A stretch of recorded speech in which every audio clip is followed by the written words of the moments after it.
So in the previous meeting, we have seen 5 important types of temperament,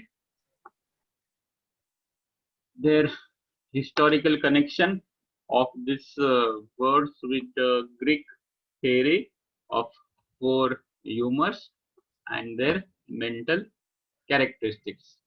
Now in this meeting, we'll understand what is scope and limitations of this temperament. Slide is there, you can read it. So the first advantage of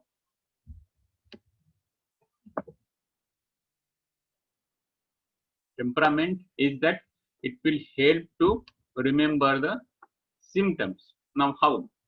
Now if you say cheerful, and if you see the details of cheerfulness, you will be astonished. Cheerful in the morning, cheerful in the evening, cheerful in the night. These are the symptoms in our mathematical. Cheerful after saying grief, cheerful when angry,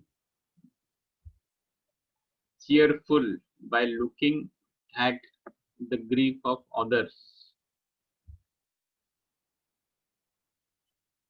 cheerful, thoughtless, cheerful, thoughtless, cheerful, thoughtful. All these are symptoms which are present in homeopathic materia medica. And you cannot remember the specific quality of that cheerfulness. If you study a drug roughly, and if you say that this person is or this drug is mainly having sanguine temperament, okay, मस्त है, खुश है एकदम, okay, you will understand the 50% of that drug. But if you go and try to remember all the symptoms which are related with the cheerfulness, okay, it will create a great confusion. So it is the first advantage that by knowing the temperament, one can remember the symptoms.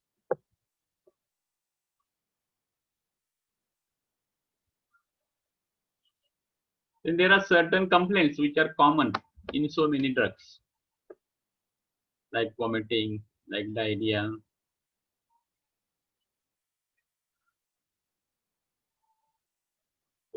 retrosternal burning.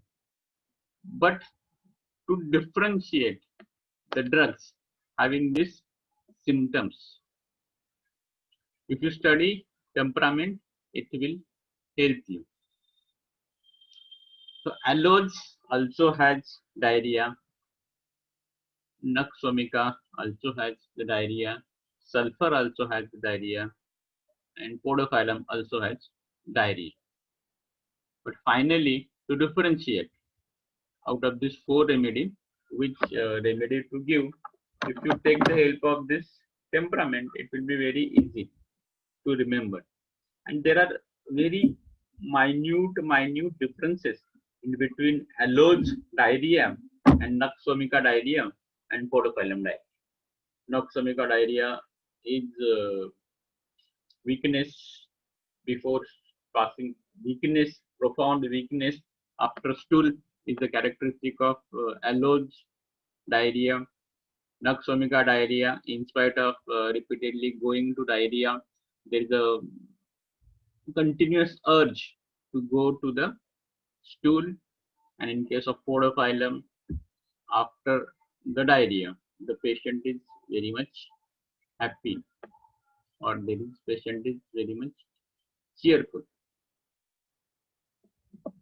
Or after diarrhea, patient is not that much exhausted as it is exhausted in the aloes. Just to take an example, we'll take one more example of phosphoric acid.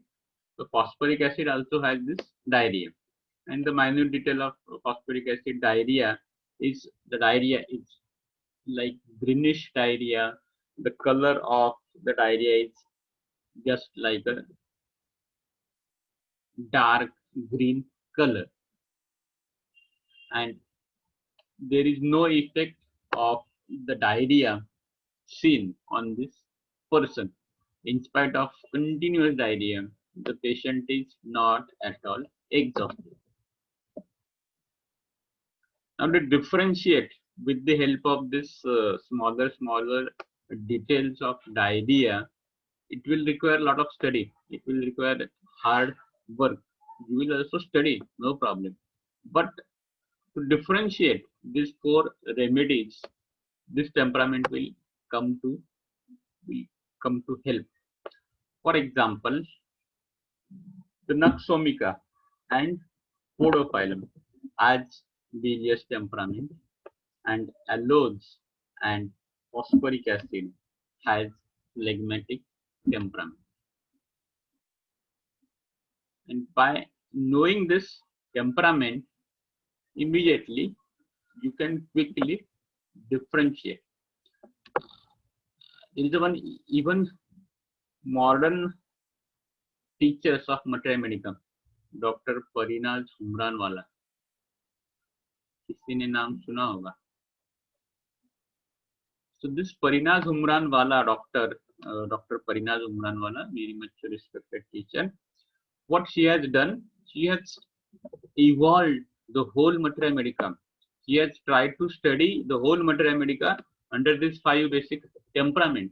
And according to her, if you know the temperament, you can narrow down your list of remedies indicated for that drug. And now, following this temperament, there is a system of analysis of is also there, and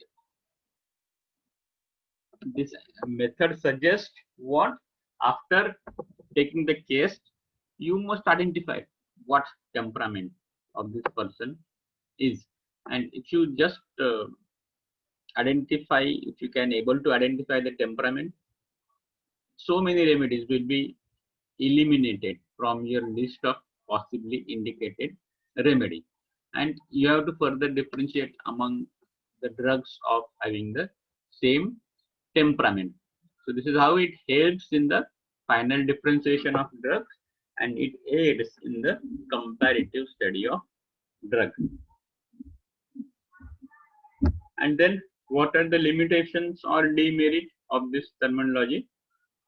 No prover has told us, or has told this to anybody, that write down, I am the prover who is taking this remedy X is having this sanguine temperament, and I have noted down this such and such symptom.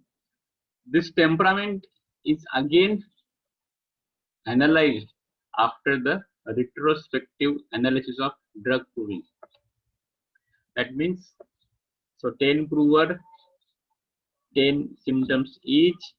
So out of the total 100 symptoms, the analysis will go like this, that the maximum number of symptoms were felt by which temperament, and they will comment this remedy is mostly related with nervous temperament, because the symptoms which are felt by the prover is mainly by the prover who are basically of nervous temperament. Or the symptoms, they will classify the symptoms under the different temperament, and the percentage of the temperament which is more, then they will say. So for example, Naxomica, so many number of provers, and they will understand the most of the symptoms of Naxomica, they are following under the bilious temperament.